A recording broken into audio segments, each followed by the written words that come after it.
Hi Tribes, I hope you guys are having a great time together. I am sitting here with Stu and with Andy, and we're going to just take some time to ground what we've been journeying as a church community over the last couple of Sundays. And we've been looking at this idea of what is the church and what does it look like for us to commit to the church. And the reality is, for us as people, we reflect what we surround ourselves by. And if we surround ourselves by people that look the same as us, we end up looking the same. But whenever we look at Jesus and the type of church that he calls us into being, we don't see a church that's marked by uniformity, but we see one that is marked by diversity. And so I guess first thing I would love for us just to spend some time speaking into is, what does it look like for us, the church, to be marked by difference and diversity? I think the first thing I would say is it looks hard. Because life in the community of Jesus is supposed to be challenging, because we're supposed to be in community with people who are not like us. That one of the most radical things about the New Testament church was how it cut across the social hierarchies of the day. And I think one of the realities of the age that we're living in right now is we see increasing polarization around political ideas, worldviews, religions, playing out in some of the most horrific ways imaginable on a global kind of scale. And the mission of the church actually is to be a prophetic demonstration that unity in diversity is possible. That regardless of socioeconomic class, regardless of ethnicity, gender, fill in any kind of label, that it doesn't matter where you are in these labels, that we can be one. And not just in a spirit of tolerance, but that we can actually learn to love people who are not like us. And that is such a powerful testimony to the presence of God in a community.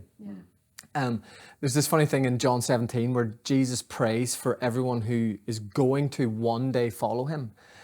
And if we're paying attention to the prayers of Jesus, they're probably important things that he's interceding for. Like, what is Jesus, like, the intercession of Jesus look like or sound like? And the intercession of Jesus sounds like, Father, make them one.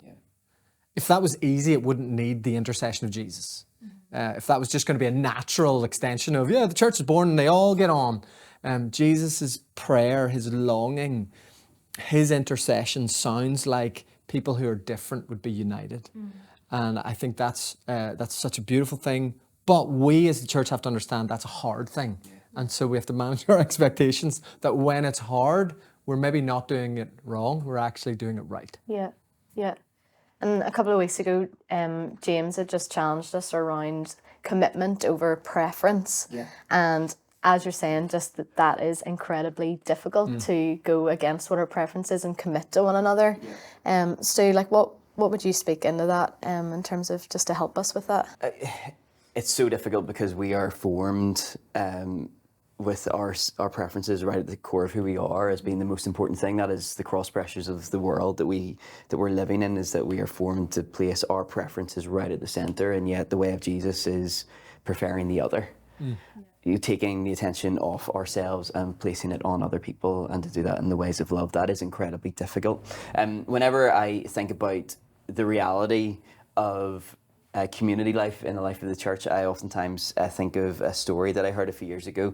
Forgive me, this is going to be story time with Stu right now for a few moments, but there's an old story of a prince who lived in a kingdom, and he wanted to pull together the different clans that made up the kingdom to live in harmony together, to live in a culture of loyalty and unity and equality.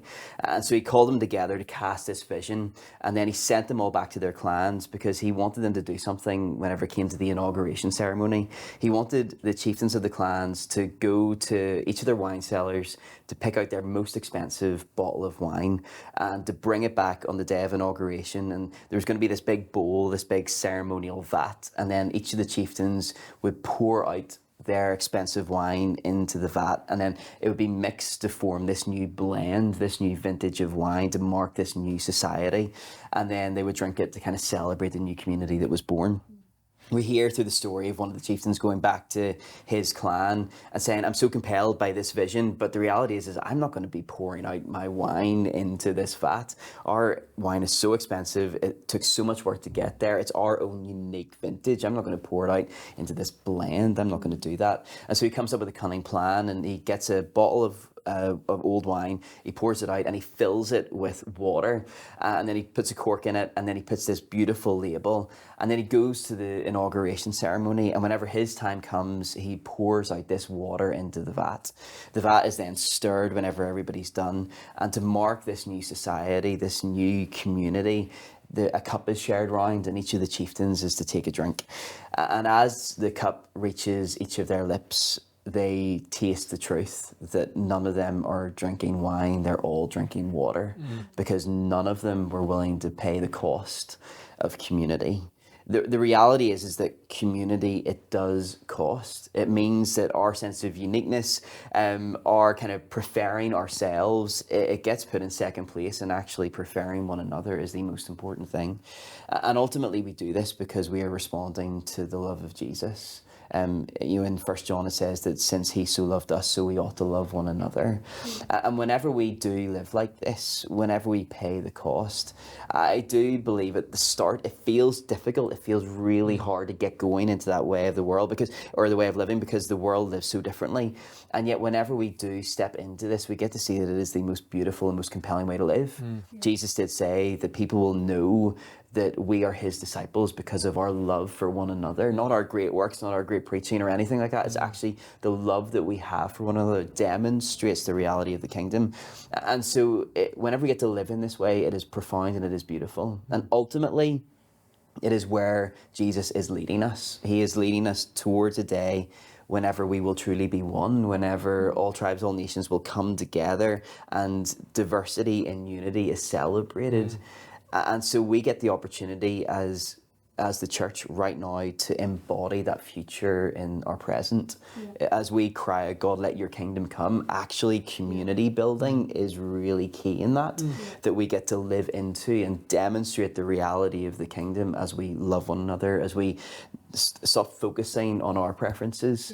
As James said a few weeks ago, and actually truly prefer one another, love one another, pour ourselves out for the sake of one another. I think it is the most compelling and most beautiful way to live. Yeah. So as we, the church, commit over our preferences to unity and diversity, there's a cost with that, just as a summary, but like really practically, what does that kind of look like day to day?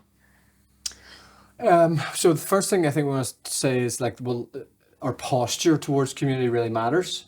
And we see in the teachings of Jesus and in the history of the church that the posture of humility is what makes community work. People have heard me teach on this over the years. Have heard me say that humble people do three things, or don't do some of them. They don't pretend, they don't presume, and they don't push. So no pretense, no presumption, and they're not pushy. That's what it means to be humble. And as we approach community and as we approach people who are different than us, if we can inhabit the posture of humility where there's no pretense, there's no presumption, and there's no pushing, I think that sets us up to then live into some other things. I think, to jump off that, I think whenever we inhabit this posture of humility, I think one of the most important things that we can enact in the life of community is encouragement. I believe that encouragement is kind of like the secret sauce of community life in the church. It's littered throughout the New Testament, the importance of encouraging one another. Because whenever we truly encourage, and not so that we kind of are trying to do it so we get encouraged off the back of it, but whenever we truly encourage out of love, the focus is on the other, it is not on us. Whenever we see other people through the lens of encouragement, we don't really care about ourselves. We're wanting to see other people grow, experience love, and to experience a sense of freedom and a sense of purpose beyond where they are right now. Encouragement ultimately, I think it does three things. Number one, it reminds us of who we are in Christ. It's such an important thing for us to be able to remind each other, Hannah, you're a daughter of the King. Andy, you're a son of the King. For us to be reminded of our identity and to be encouraged in that, it's such an important practice.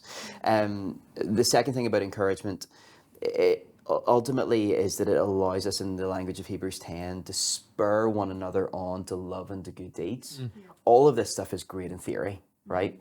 But actually, every once in a while, we do need a push to go and to do the stuff of the kingdom and to move ourselves towards love and good deeds. And we need each other to encourage each other, gently nudge one another into doing that.